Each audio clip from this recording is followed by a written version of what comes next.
ओम शांति। ओम शांति। ओम शांति। सवेरे उठते हैं, ओम शांति करते हैं तो दिन का कितना अच्छा शुरुआत होता है। और रात्रि को सोने से पहले ओम शांति करते हैं तो सब बातों की समाप्ति। दिल खाली करके, मन खाली करके सो जाओ।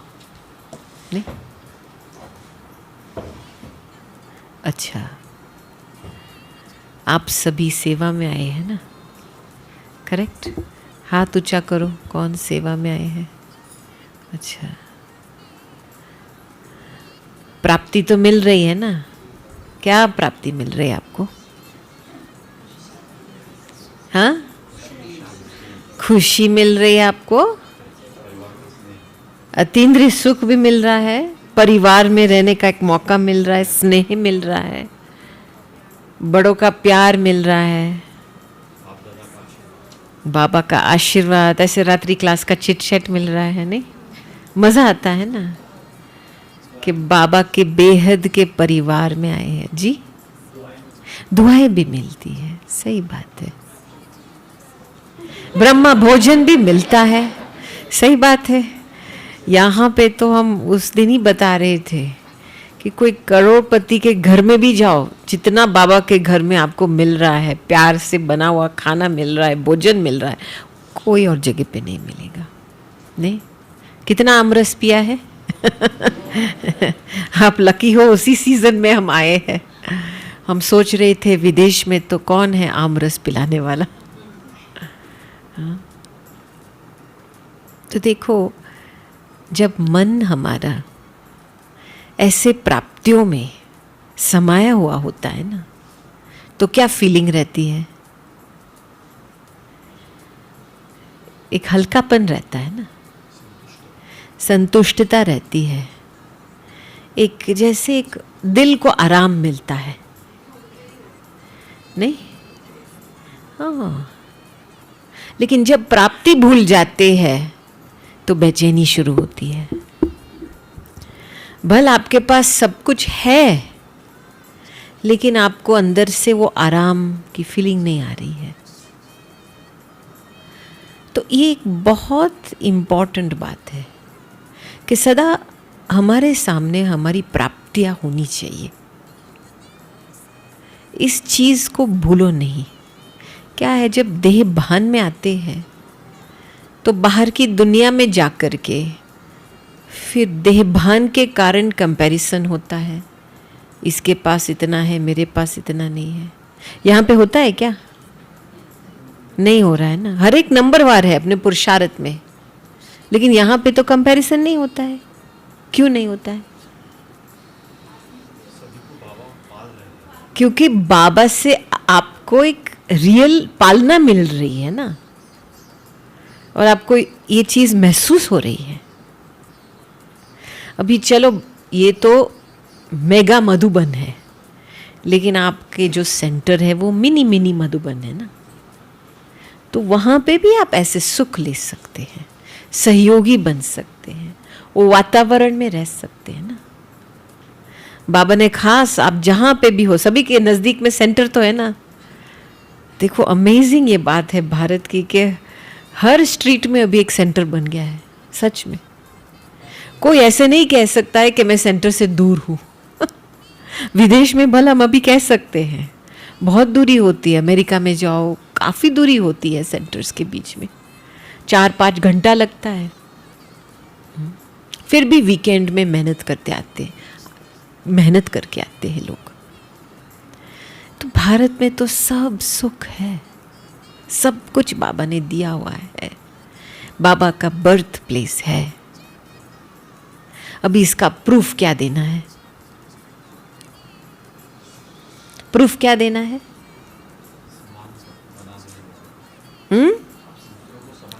दूसरों को समान बनाना है। और क्या? दूसरों को वही खजाना देना है। और क्या? चेहरे चलन से प्रत्यक्षता, और क्या? किसी को खाली हाथ नहीं जाने देना है। हाँ, तो वो तो आज की मुरली में से है।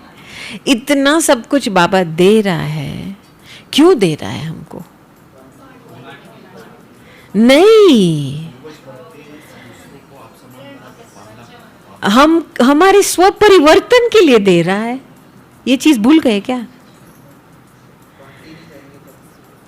हम आए हैं, क्यों आए हैं? राजयोग माना क्या? राजयोग माना स्वराज्य अधिकारी बनना। आप तोते तो नहीं हो ना, कुछ बात रिपीट करके फिर औरों को बताएंगे। बीच में जब तक हमने अपने आप को रियलाइज नहीं किया है, ये पालना मिल रही है सेल्फ रियलाइजेशन की, खुद की पहचान कंप्लीट हो, बाबा की पहचान कंप्लीट मिले, नहीं पार्ट की पहचान हो। अभी इसमें क्या हुआ है कि हम आकर के पालना ले रहे हैं, फिर बांटते हैं, लेकिन बीच में हमारा स्व परिवर्तन नहीं हो रहा है। तो जो आधा परिवर्तन होता है उसमें फुल लाइट लोगों को दिखाई नहीं देती है ना। इनको फुल समझ में नहीं आते ये लोग है कौन। अच्छे तो लग रहे हैं, अच्छा काम तो करे, लेकिन है कौन ये लोग? अच्छा अच्छा बोलते हैं, लेकिन आपके रियलाइजेशन के आधार से नहीं बोल रहे हैं। जो आपने अच्छी बात सुनी है वो रिपीट हो रही है। ये जो होशियारी का रियलाइजेशन होता है ना, हाँ, जो दिमाग वाला अच्छा लगता है, थोड़े समय के लिए हम खुश हो जाते हैं। हाँ, ये अच्छी बात सुनी, अच्छी बात सुनी, अच्छी अच्छी, खुद को खुश करते हैं, औरों को टेम्पररी रूप में खुश करते हैं। लेकिन ये जो अंदर जो एक प्रकार की एक दिलाराम से दुआएं और दिलाराम के दिल में बैठने का जो अभ्यास है, फीलिंग वो नहीं आती है। तो जब तक हम बाबा के दिल में और दिलाराम की महसूसता नहीं होती है, तो औरों को हमारे से क्या लगेगा कि ये बात अच्छी करते हैं, फिर वो भी भूल जाएंगे, क्योंकि आप भी भूल जाते हैं। तो इसीलिए मैं कहती हूँ, अच्छा ब्रह्मा कुमारी इसकी तो प्रत्यक्षता हुई है, नाम तो सभी को पता है, संस्था अच्छी है, सोशल ऑर्गेनाइजेशन सेवा अच्छी है, बाबा की प्रत्यक्षता हुई है? हुई है? क्यों नहीं हुई है? क्यों नहीं हुई? अभी तक आपका परिवर्तन, हमारा परिवर्तन कंप्लीट नहीं हुआ है ना। भी जैसे वो बकरी को करते हैं ना, अभी आधा बकरी का सिर काटा है, फुल नहीं काट लिया है, नहीं फुल समर्पित, फुल कुर्बानी नहीं हुई है ना। तो अभी हर एक को इस चीज पे बहुत फुल ध्यान देना है। देखो, हम ऐसी घड़ी, इसे 2-3 घड़ी बची है संगम युग के। मुझे मेरी स्टोरी को अभी समाप्ति लानी है, हर एक बात में समाप्ति लानी है। पुरानी बातों से समाप्ति, पुरानी बातों में समाप्ति, फुल स्टॉप। कर्म के हिसाब किताब में समाप्ति, अपनी स्व में जो भी कमजोरी है उसमें भी समाप्ति। तो जब तक हम ये समाप्ति का एक दृढ़ संकल्प नहीं करेंगे, तो हम ऐसे वैसे चलेंगे। बस थोड़ा बहुत इधर से मिला, इधर से मिला, इधर से मिला, खुश होकर के चल रहे हैं, बाकी चलता है ना सब कुछ।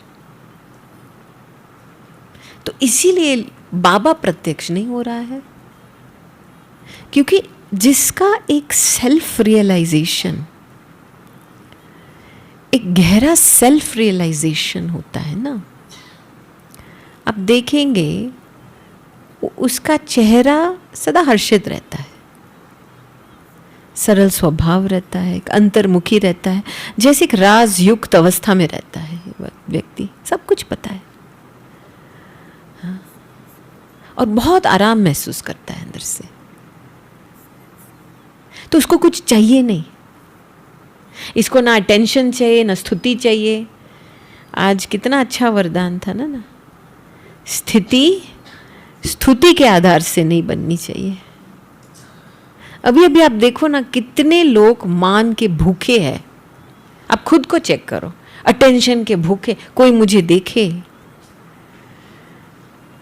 कोई मुझे दृष्टि दे। अरे भाई, आप, भगवान ने खुद आपको चुना है, आप बाबा के स्पॉटलाइट के नीचे खड़े हैं, बाबा की दृष्टि में समाये हुए हैं। अभी आपको कौन सी मनुष्य की दृष्टि चाहिए? आपको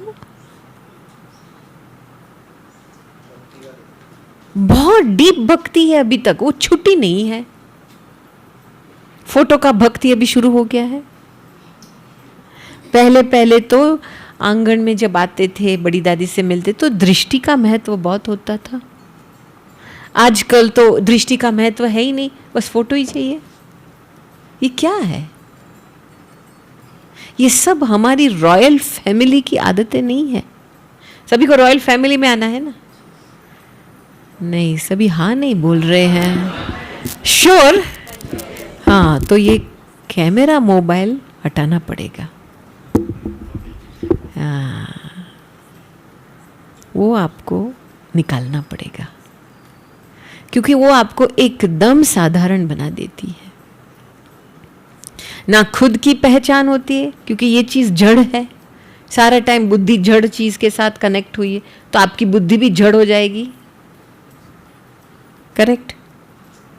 दूसरा, कायम कोई चित्र के सामने देख रहे हैं, तो आत्मा की पहचान खत्म। फिर और सुनते रहो क्लासेस। अच्छा बहन जी, मैं आत्मा अनुभव कैसे करूं, मैं अशरीरी कैसे? अरे भाई, फोन तो पहले छोड़ो, फिर पता चलेगा। ऑटोमेटिक आत्मा आप हो ही, उसकी महसूसता ऑटोमेटिक आएंगी। तो हमने अंदर आज शाम के योग में हम अपने आप को देख रहे थे कि आखिर कहाँ तक हमारा रियलाइजेशन हुआ है। तो पहला जो रियलाइजेशन है, क्योंकि रियलाइजेशन एक दिल से, सच्चे दिल से कुछ चीज को रियलाइज करो। जो व्यक्ति जो सच्चे दिल से अपने आप को रियलाइज करता है, समस्या को रियलाइज करता है, वो कभी किसी को दोषी नहीं बनाएगा, कभी नहीं। जो व्यक्ति को रियली दिल से रियलाइजेशन होगा, वो सदा दिलाराम के दिल में बैठेगा। जो व्यक्ति का दिल का रियलाइजेशन होगा, वो कभी कुछ बाबा से छिपाएगा नहीं। एक्चुअली मैं कहूं, दिल का रियलाइजेशन आत्मा को निरसंकल्प बना देती है। फ्रीडम उसमें है, एक बहुत मीठी अनुभूति होती है। और रियलाइजेशन रियली दिल का रियलाइजेशन होता है, तो उसका नतीजा क्या होता है? परिवर्तन। Basis of self transformation is realisation with honest heart. कभी कभी बहुत लंबे समय से हम ब्राह्मण जीवन में चल रहे हैं, आगे बढ़ रहे हैं, सब कुछ कर रहे हैं, लेकिन स्व का परिवर्तन नहीं हो रहा है। क्यों नहीं? क्योंकि दिल से, सच्चे दिल से एक रियलाइजेशन नहीं हुआ है। पहली रियलाइजेशन चाहिए खुद की कमजोरी की। ये बहुत इंपॉर्टेंट है। हमको तो दादियों ने शुरू से ये बात बहुत बताई थी, अपने आप को पहचानो, अपनी कमी कमजोरी को पहचानो, उसको भरो, क्योंकि वही चीज हमको धोखा देती है। हमारे स्वभाव, पुराने संस्कार को एक्टिवेट रखती है और हमारी पर्सनालिटी को, डिवाइन पर्सनालिटी को दबा देती है। तो पहले एक बहुत गहरी दिल से चाहिए, अच्छा ये क्या कमजोरी है। एक बारी तो हमने दादी को पूछा था, दादी आप हमको हमारी कमजोरी बताओ। तो दादी ने बोला, मैं क्यों आपका काम करूं? बात तो सही है। फिर थोड़े समय के बाद मैंने दादी को पूछा, दादी अच्छा मैं अपनी कमजोरी को कैसे जांच करूं? तो दादी ने बहुत अच्छा जवाब दिया, साइलेंस में बैठ करके देखो आप और बाप के बीच में कौन सी ऐसी सूक्ष्म बात है जो आपको बाप से दूरी महसूस कराती है। उस चीज को रियलाइज करो ना। हम आए हैं संगम युग में बाबा को साथी बनाने के लिए ना। आपको संगम युग अकेला बिताना है नहीं, तो जो आप और बाप के बीच में है उस चीज को तो रियलाइज करो ना, और उसको दिल से मिटाने की कोशिश करो। और हमने ये देखा है एक सेल्फ एम्पावरमेंट होती है इससे। जब रियली वो चीज पकड़ में आती है ना, तो आपको रियलाइज होता है अरे इतने समय तक ये नुकसान करके आई है मेरे लिए, अभी मुझे ये चीज चाहिए नहीं। तब आप डिसीजन ले सकते हैं, अभी से मैं इसको ना बोलती हूं, अभी मैं इस चीज को यूज नहीं करूंगी। जब तक डिसीजन नहीं लिया है तब तक गाड़ी आगे बढ़ेगी नहीं। और वो जब सही रूप से आपने वो रियलाइज किया है कि कितना नुकसान हो रहा है इस कमजोरी के वजह से, तभी तो दिल से उसको छोड़ेंगे ना। अभी थोड़े समय के लिए तो आपको भोगना पड़ेगा, क्योंकि बहुत समय से आपने उस चीज को यूज किया है, कर्म में लाए हैं, एक जाल बनाई है कमजोर संकल्प की, कमजोर शब्दों की। तो वो तो आपको छुड़ाने में टाइम लगेगा, लेकिन निर्णय तो किया है। तो बाबा जब बाबा के सामने बैठते हैं और रियली दिल से बाबा को ये बात सुना देते हैं और दिल से एक दृढ़ संकल्प होता है, मुझे ये अनुभव है कि बाबा स्वयं वापसी में शक्ति देते हैं, करंट मिलता है आत्मा को। तो एक जैसी एक पावर बढ़ती है अंदर से, अपने कमजोरी से, अपनी पुरानी चाल चलन से, अपनी आदतों से मुक्त होने के लिए। जब तक कोई व्यक्ति ने अपने कमजोरी को जांच नहीं किया है, रियलाइज नहीं किया है, तो ब्राह्मण जीवन में मैच्योरिटी नहीं आती है। हमारी अवस्था एक रस नहीं बनती है। हम खुद अपने कमियों से डर रहे हैं, रियलाइज नहीं किया है ना। आप कुछ दुश्मन को रियलाइज करते हैं, फिर समझते हैं अच्छा एक्चुअली इसमें कोई ताकत है ही नहीं, तो डर तो खत्म हो जाता है ना। तब तो ईश्वर से शक्ति ले सकते। तो पहला है रियलाइजेशन, खुद की कमजोरी का रियलाइजेशन। सच्चे दिल से ये काम करना है।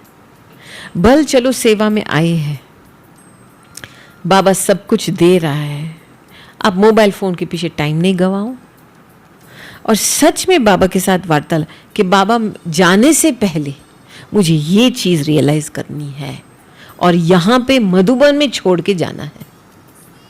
बस ये लक्ष्य रखेंगे ना, तो आपको अंदर से रियलाइजेशन आएगा।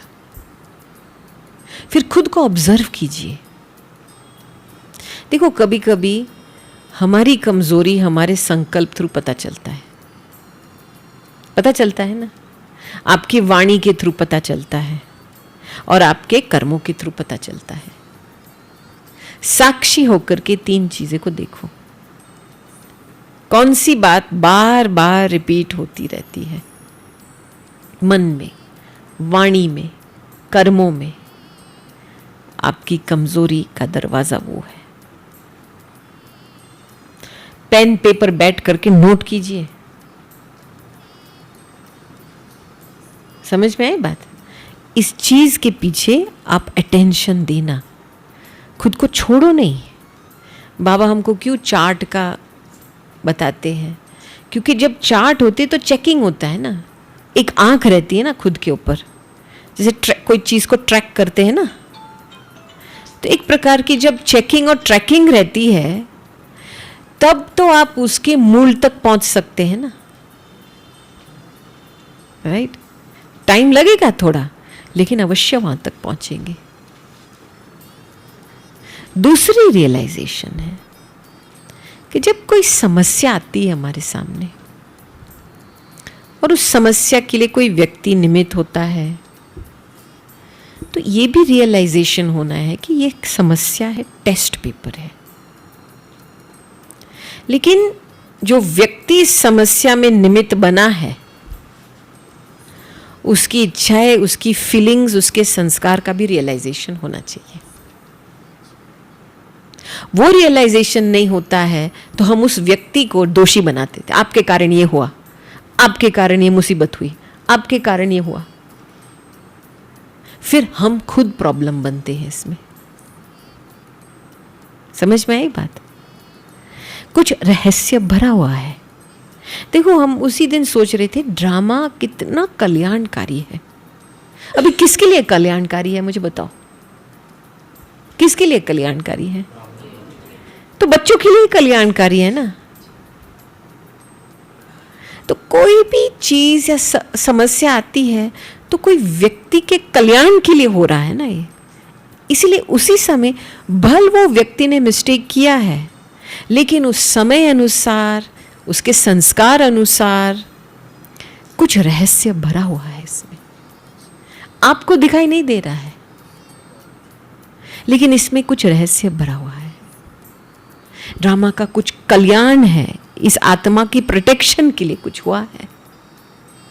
अभी जब हम वो चीज रियलाइज करते हैं कि कल्याण के लिए हुआ है, चलो भाई, तो इस व्यक्ति का कल्याण करना है ना। अभी हम उसको दोषी बनाते रहेंगे, ये तेरे वजह से वो हुआ है, ये हुआ है, वो हुआ, ये ऐसा है, वो वैसा है, तो प्रॉब्लम, ऑब्स्टिकल कौन बना? हम ही बने। तो कुछ भी हो जाए, कल्याण की भावना नहीं छोड़नी है किसी के प्रति। तब फिर कल्याणकारी ड्रामा का रहस्य प्रत्यक्ष होगा, कुछ भी हो जाए। क्या हुआ है, कभी कभी हमने खुद अपनी कमजोरी महसूस नहीं की है, तो दूसरों की कमजोरी हमारे चित्त पे बैठ जाती है। और जो चीज चित्त पे बैठती है ना, वो हमारी वृत्ति में बदलाव लाती है।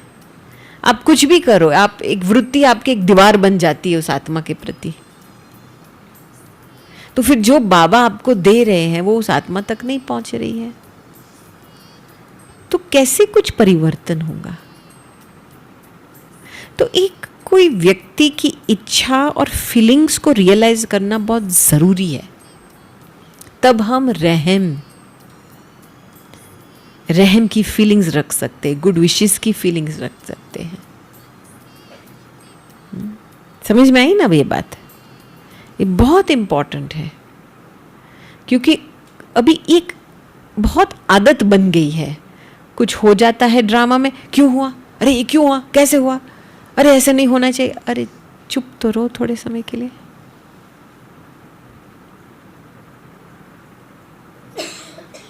आपके ऐसे सोचने से कुछ होने वाला नहीं है। आप खुद अपनी मानसिक अवस्था को परेशान कर रहे हैं। तो ये जो बेबीपना है ना, मैं इसको बेबीपना कहूंगी, इसको भी छोड़ो। कहां तक आप क्यों क्यों कैसे कैसे बोलते रहेंगे? वो तो फर्स्ट ग्रेड का टेस्ट पेपर अभी तक पास नहीं किया है, बाप समान तक कैसे पहुंचेंगे? तो ये सारी चीजें ओल्ड फैशन है। मैं आपको बताऊं, नया जो फैशन है, एक पहचान, एक स्वीकार, एक एक्सेप्टेंस, ठीक है, कुछ कल्याण भरा हुआ है इसमें। आत्मा के संस्कार को रियलाइज करो, उसकी इच्छाएं रियलाइज करो, उसकी फीलिंग्स रियलाइज करो। उसको जो चाहिए दे दो, मान चाहिए मान दे दो, शांति चाहिए शांति दे दो, प्यार चाहिए प्यार दे दो, लेकिन दोषी नहीं बनाओ। आप किसी को भी दोषी बनाएंगे, वो आपका दुश्मन बनेगा। और जब दुश्मनी पैदा होती है तो रावण आप दोनों के बीच में आ ही गया। आपने खुद रावण को आह्वान किया, क्योंकि रावण का ही ये है कि दो ब्राह्मणों के बीच में आकर के एक दोनों को आपे ही दुश्मन बना देता है। तो अंदर से कोई भी व्यक्ति के प्रति थोड़ा सा भी दुश्मनी नहीं होनी चाहिए किसी के प्रति। ये बाबा का बच्चा है ना, उस समय जो कार्य किया है, अपने संस्कारवश कुछ हुआ ना, तो वो रियलाइज करना है ना कि कौन से संस्कारवश, कौन से संस्कार उस आत्मा को अभी तक दबी हुई है उस संस्कार के कारण। तो फिर रहम आता है ना अंदर से। तो ये पार्ट बहुत पक्का करना है।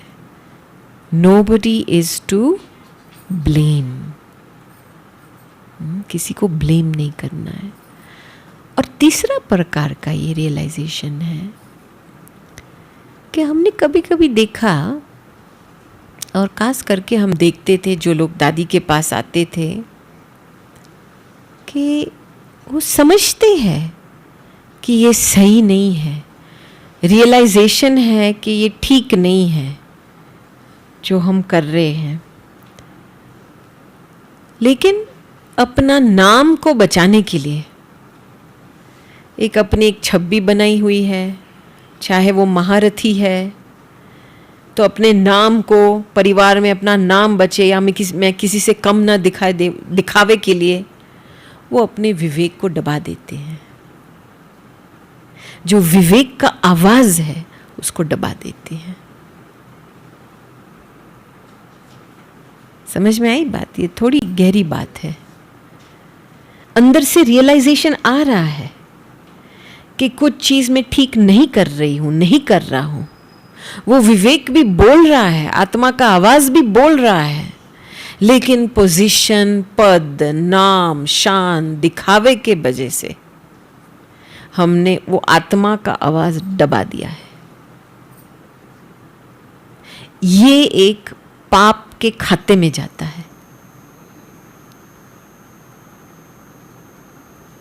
आपने अपने विवेक का आवाज दबाया, उस समय वो सूक्ष्म पाप के खाते में जाता है। तो जो चीज अंदर से रियलाइज हुई कि ये ठीक नहीं है, उसी समय रोको अपने आप को, क्योंकि अंदर से बाबा फिर बहुत देखता है अंतर मन के डायलॉग सभी के। कितने वंडरफुल डायलॉग चलते हैं बच्चे के। कौन से डायलॉग चलते हैं? जब खुद का विवेक दबाते हैं तो क्या डायलॉग चलता है अंदर?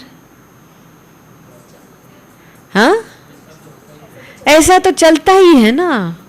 कौन परफेक्ट हुआ है? अरे कौन देख रहा है? हाँ, टाइम लगता है कि हाँ कुछ कारण दे देंगे, कर लेंगे ना, देख लेंगे बाद में। हाँ, बड़ों से भी होता है। हाय हाय, देखो आप तो बहुत होशियार हो इस डायलॉग में। हाँ, सभी अपने अपने आप को प्रत्यक्ष कर लिया। बात तो सही है ना। लेकिन उसी समय आपको ये महसूस नहीं हो रहा है कि पाप के खाते में जमा हो रहा है। तो इसीलिए मैं कहती हूं, उस समय जो चीज आपके विवेक पे, नोटिस पे आई है कि ये चीज ठीक नहीं है, बाबा से कनेक्ट करके उसको तुरंत करेक्ट करो। यही है तीव्र पुरुषार्थी बनने का एक अभ्यास, कि उसी समय कुछ और बातों नहीं देखो, अपने आप को ठीक करो। कई लोग ऐसे होते, सेवा के नाम से अपने आप को चला लेते हैं। ठीक है, आप अपने आप को चला रहे हैं, लेकिन किस बेसिस पे सेवा हो रही है? आपकी कमजोरी के बेसिस पे। आपने उस चीज को दबाए तो उसको सेवा हम नहीं कहेंगे। तो ये एक बहुत इंपॉर्टेंट बात है वर्तमान समय के लिए, कि खुद के विवेक को एक बेस्ट फ्रेंड बना दो। भले आपकी गाड़ी फर्स्ट गियर में चले, कोई हर्जा नहीं, लेकिन विवेक को मारना नहीं है, बस अपने दिखावे के लिए, पद के लिए, कि मेरा नाम के लिए। सभी में कम थोड़ी हूं परिवार में, बिल्कुल नहीं। समझ में आई बात? ये अभी ये दिल से इतने डेप्थ तक जाकर के रियलाइजेशन करेंगे तो आप तो सदा एक अंदर से कौन सी अवस्था बनेंगी? लाइट, अव्यक्त फरिश्ता रहेंगी ना, ट्रांसपेरेंसी रहती है ना। ये चाहते हैं ना, सभी फरिश्ता बनना चाहते हैं ना। तो अंदर अपना दर्पण साफ करो। देखो हमारी रियलाइजेशन, अभी शाम के योग में शांति स्तंभ के बाजू में बैठे थे, मैंने एक प्रयोग शुरू किया अंदर से। मैं आत्मा, परमात्मा की संतान, ज्योति बिंदु, आंखों में समाई हुई आत्मा हूं। उस अवस्था के डेप्थ में जाकर के फिर मैंने अपने आप को छोड़ लिया।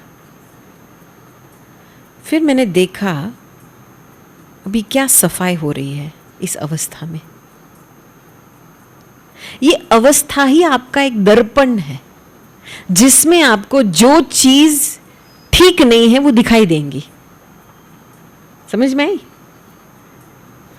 जब तक आप ये अवस्था पे आप सेट नहीं होंगे ना, तब तक आप खुद को नहीं देख पाएंगे, क्योंकि एक अवस्था चाहिए देखने के लिए। वो स्टेज ही आपकी मिरर है। फिर दूसरी रियलाइजेशन हुई, मैं आत्मा एक अव्यक्त फरिश्ता हूं। उसके डेप्थ में मैंने अपने आप को छोड़ दिया। फिर अंदर से ही 2-3 ऐसी बातें निकली। फिर उसको और साइलेंस में जाकर के उससे सफाई की। फिर एक तीसरा स्टेज, मैं आत्मा, मैं अव्यक्त बाबा की, ब्रह्मा बाबा की बुझाई हूं, राइट हैंड हूं। तो फिर जो रॉन्ग कार्य होता है उसका भी रियलाइजेशन होता है।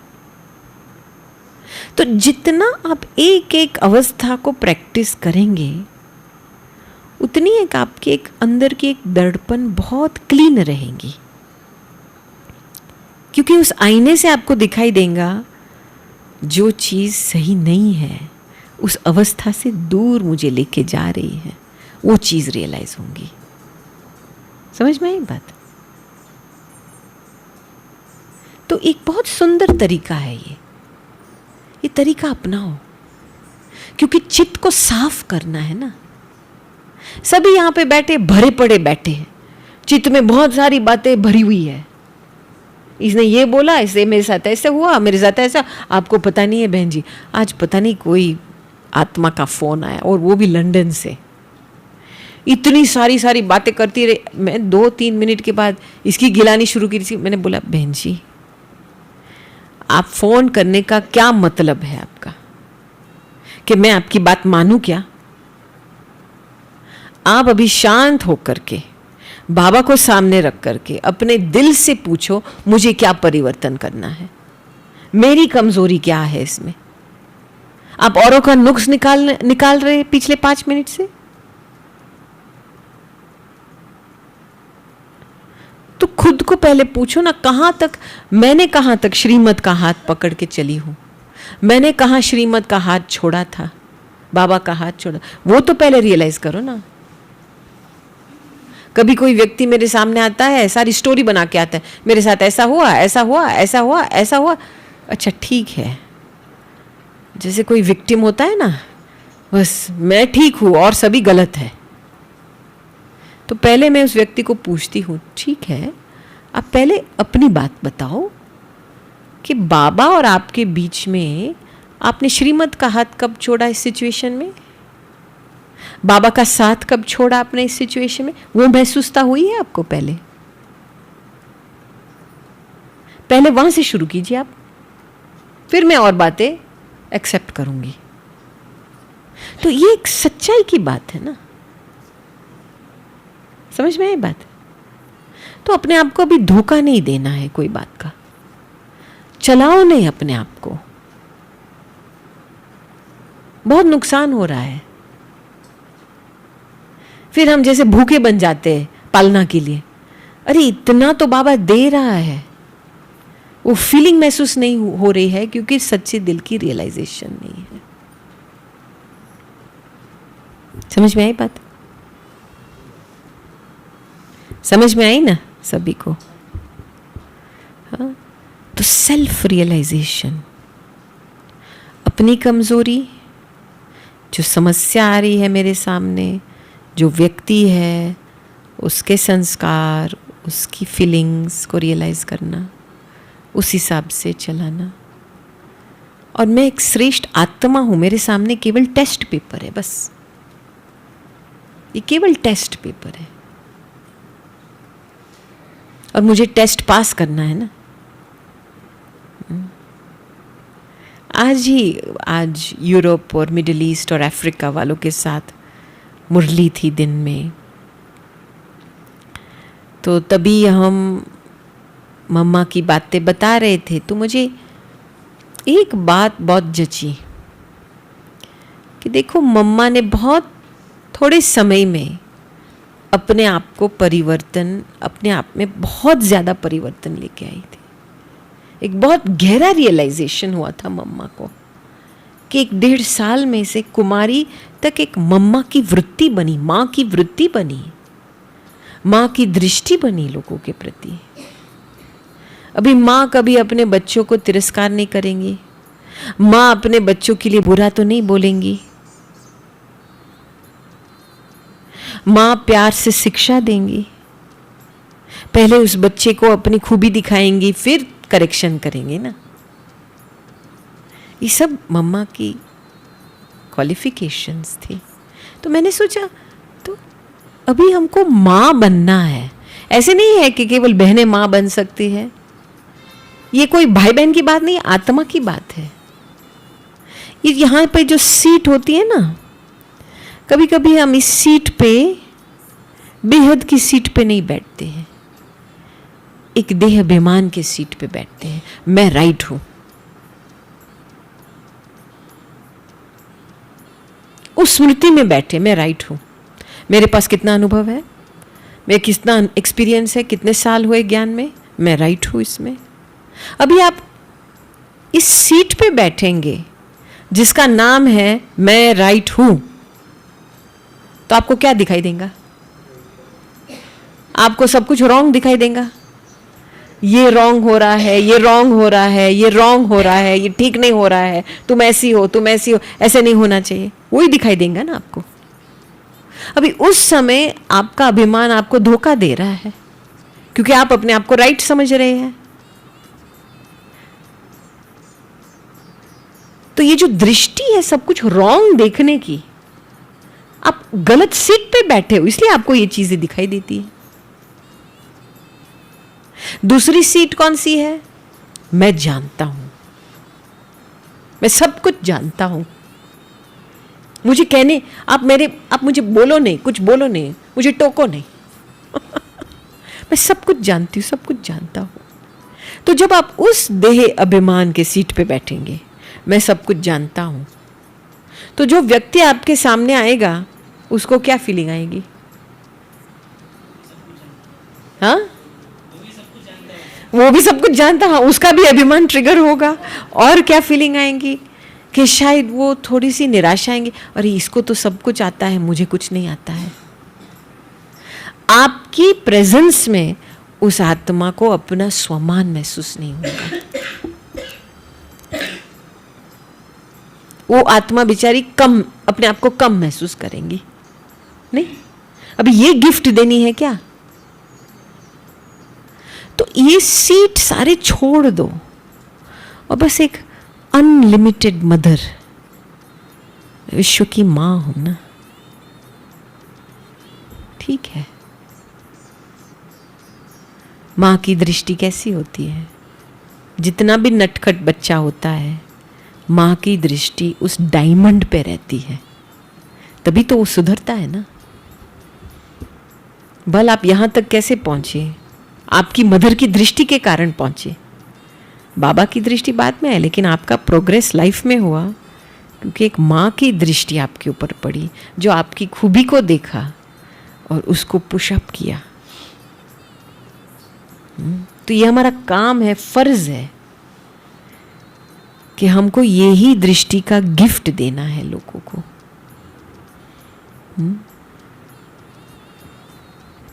ठीक है? Okay, thank you. चलो,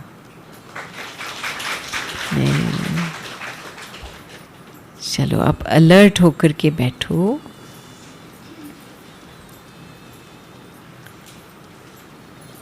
और अभी 1 सेकंड के लिए अपना ध्यान बाहर से अंदर की ओर लेके चलो और अपने कर्मेंद्रियों से डिटैच हो जाओ।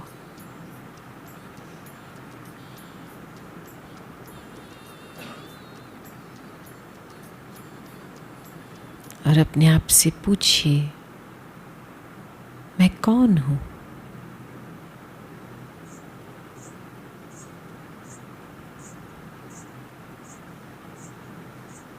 मैं आत्मा,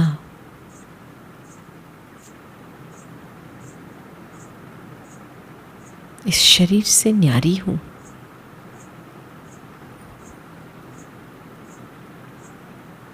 अभी पूरी आत्मा की शक्ति को भ्रुकुटी के बीच में एकाग्र कर दो। साक्षी के सीट पे बैठ जाओ। मैं आत्मा अपना पार्ट साक्षी होकर के देख रही हूं।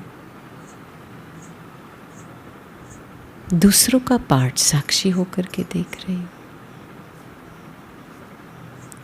ड्रामा का खेल साक्षी होकर के देख रहे हूं।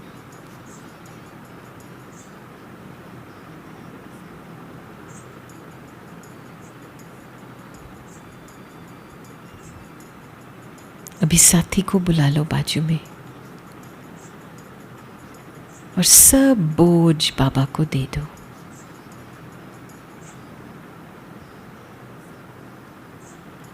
और ही आत्मा के गहराई में चले जाओ और साक्षी से दृष्टा बन जाओ। जैसे इस देही और देही की दुनिया से बहुत ही दूर चले जा रहे हैं हम।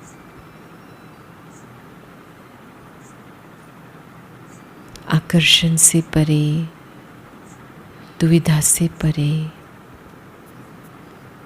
देखते हुए भी न देखो, सुनते हुए भी न सुनो।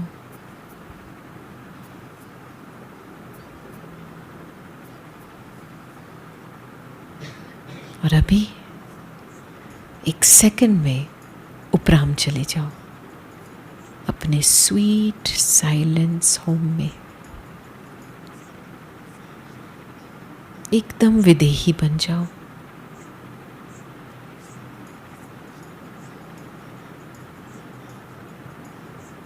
मैं निराकार आत्मा,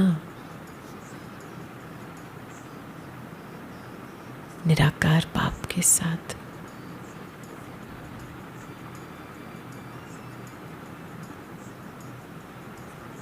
इसी साइलेंस में स्थित रहो।